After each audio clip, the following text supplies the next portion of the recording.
мужчина на вашем пороге. Кто этот мужчина? Давайте посмотрим. А может и нет мужчины. Мужчина на пороге.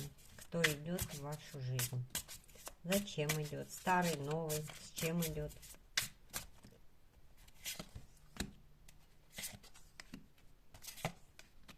Мужчина идет в вашу жизнь, с которым, сейчас скажу, который, возможно, вас обманул. Это может быть мужчина, с которым были недопонимания, ссоры, обманы. Он вас вводил в какую-то подвешенную ситуацию. Старый мужчина, я скажу. В смысле не старый, а мужчина из прошлого, с которым вы поставили точку.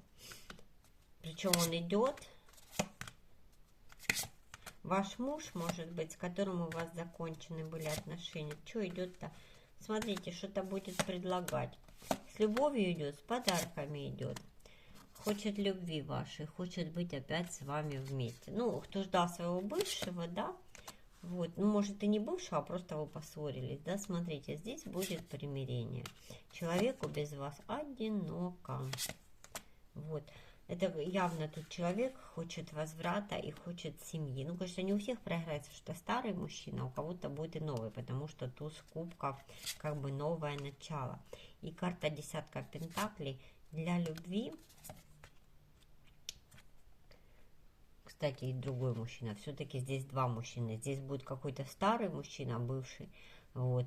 Может, кого-то чей-то муж, да, или были у вас отношения долгие. И кому-то идет, смотрите, туз кубков, это новое. Всегда тузы, это новое. Новая любовь, новое начало. Король пентаклей. Обеспеченный, стабильный мужчина, серьезный. Такой, знаете, твердо стоящий на ногах. Идет для создания семьи. Ну и хорошо, пусть идет.